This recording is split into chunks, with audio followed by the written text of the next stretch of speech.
guys! Welcome back to my channel. It's another day, another adventure. So today, what we're gonna do, by the way, I am with Miss J. Sorry, crap!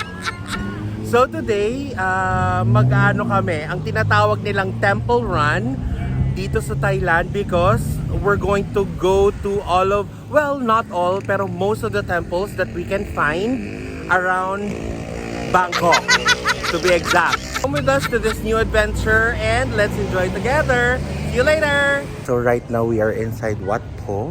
Pakita ko sa inyo kung anong nandito sa loob. Pero hindi tayo pwedeng masyadong maingay kasi again, this is a temple, okay? And temples here in Thailand are very sacred. So kailangan indoor voice tayo, okay? Nga pala guys, so pag foreigners dito, tapos papasok kayo ng mga wat, meaning mga temples, may bayad ng 300 to 500 baht. Pero kung Thai residents or mga Thai people, walang bayad, it's free. Kasi again, temple naman nila to. Guys, so kailangan magtanggal ng sapatos. Ayan na guys. Guys, ito yung Buddha namin ni J or Miss J. Kasi ito yung resting Buddha. It represents Tuesday. Ang laki niya guys. So ayan siya guys, in all its glory. Sobrang laki niya. As in sobrang laki. This is By the way, naka 0.5 ako ha. This is gold plated. So this Buddha is real gold plated. Grabe. Nandito na tayo sa paanan ni Buddha. And what's so special about this part of Buddha is kung makikita nyo yung outline, let me zoom you in closer. Ayan, gawa yan lahat sa pearls. and then ito tayo. This one that represents the world, the universe. Na parang nasa control niya ang lahat ng nangyayari sa mundo. At the same time, ito yung mga symbolism. So this is the complete representation that everything that's living in this world.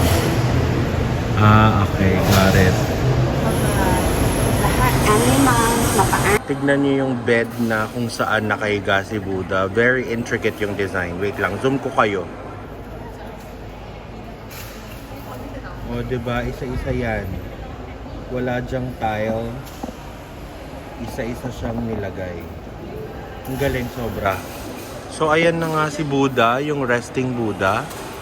Sobrang laki niya. Guys, so ang gagawin natin ngayon is merit making. So, ito, iisa-isahin nating ilalagay dyan hanggang sa pinakadulo. Hanggang sa pinakadulong yun.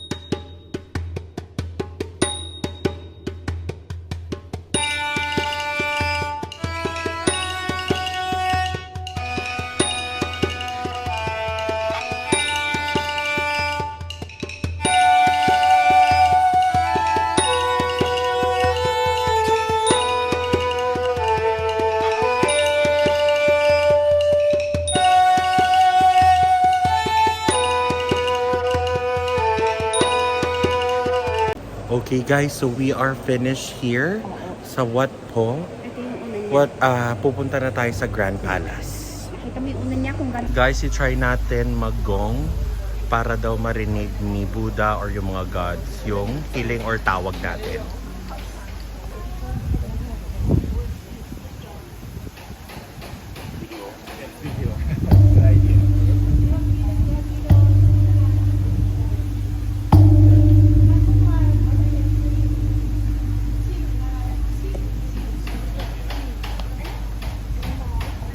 Okay guys, so ikot lang tayo around Wat Po and i-fast forward na natin to. Enjoy!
Okay, so tapos na tayo sa Wat Po.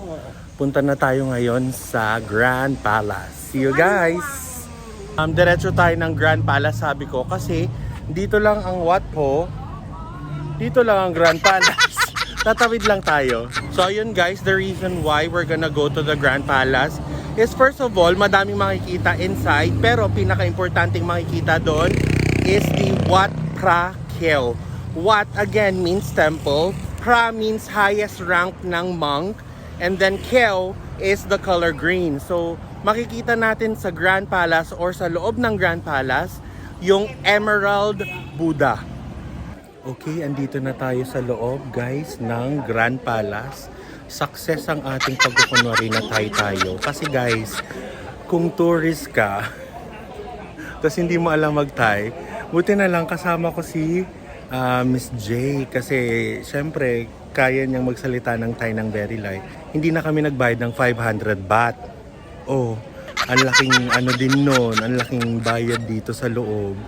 Ipapakita ko sa inyo ang loob ng Grand Palace. Ito yung isa sa mga guardian. Ang laki niya, no, ng Grand Palace. Ang pangalan niya is Wirnahok. Ito naman yung pangalawa. Ang pangalan niya is Mangkhon Khan. Thai people do not pronounce the R. Yung isa blue, yung isa green. Guys, tignan niyo to. Sobrang laking chedi. And special chedi kasi meron siyang mga guardian. Iba-ibang kulay. May green, may blue, may red. Okay, so eto na nga yung Wat Phra Kaew. Pasok tayo sa loob. Pero before that, we have to remove our shoes. Guys, kanina epic fail kasi literal na bawal palang mag-take ng videos or photos pag nasa loob na ng temple. So pinadelete yung buong video simula dun sa very beginning dyan sa may tanggalan ng sapatos. So ulitin na lang natin Guys, so the main reason kung bakit ayaw nila ng photos and videos inside is because main national treasure ng Thailand yung nandyan lahat sa loob ng temple na to. Why? Because it's all pure gold. Hindi siya plated.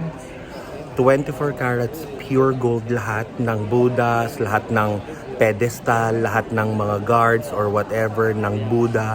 Lahat yon pure gold. And plus, yung Buddha mismo gawa sa pure emerald. Nga pala guys, sa baba ng Emerald Buddha is merong isa pang Buddha na white jade naman. Pure lahat yon. Again, mostly ng national treasure ng Thailand nandyan sa loob. Kaya bawal mag-videos, bawal mag-photo. And for respect, kasi ang daming nagpre-pray sa loob. So ayun, pakita ko again yung structure ng temple na to para ma-appreciate nating lahat, Guys, isa-isang tile yan na dinikit. At tignan nyo kung gaano siya kalaki. Isa lang to sa side ng buong temple na to. So lahat yan, all throughout hanggang sa liko. Actually buo hanggang sa bubong. Kung makikita nyo, isa-isang dinikit yung tile na yan. So ayan guys, pwede naman daw mag-take ng videos or photos basta dito lang sa labas para hindi, para respect din dun sa mga nagpre-pray sa loob. Pero itry ko kayong i-zoom in dun sa Emerald Buddha. Hindi si Kuya. Ayan, yung nasa likod ni Kuya. Kung nakikita nyo, yan yung Buddha, Emerald Buddha. Tapos lahat ng nasa loob niyan, yan, yung mga ganyan. Lahat yan, pure 24 karat gold. Let's bless ourselves with holy water. Lotus. The sacred flower lotus. You have to dip it. Then, ulo. Yes. Sato. Sato. Sato. Sato. Paakyat tayo papunta sa pinakamalaking chedi sa buong Thailand. This one. Chedi is the sign of Buddhism in Thailand and of course Thai culture. Sobrang laki niya guys. Sobrang laki at sobrang ganda. Guys, libutin natin to para makita nyo around it, okay?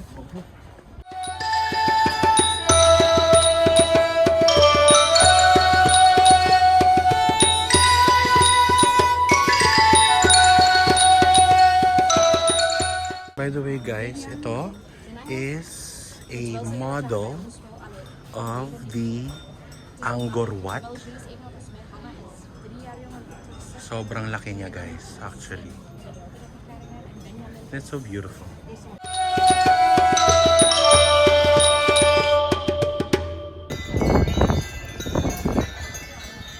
Ang buong temple na to ay napapaligiran ng wind chime. Oh, it's so relaxing. Before tayo mag-move on, dito muna tayo sa mismong Grand Palace. This is connected to the Wat Phra Kaew kanina. Ang ganda ng Grand Palace. So guys, this was where the king was crowned. All royalties are crowned here. Hi guys, good morning. Making this video kasi mukhang magkakaroon tayo ng part 1 and part 2 series ng temple run natin. Kasi habang ine-edit ko yung video, parang umabot siya ng more than 30 minutes and that's already condensed. So hanggang dito na lang muna itong part 1 ng video, but I do hope that you watch out for part 2. So if you like this video, even if you did not, please don't forget to leave a like, share, and comment down below, and subscribe to my YouTube channel and all of my channels. And I'll see you in part 2. Bye! Mwah!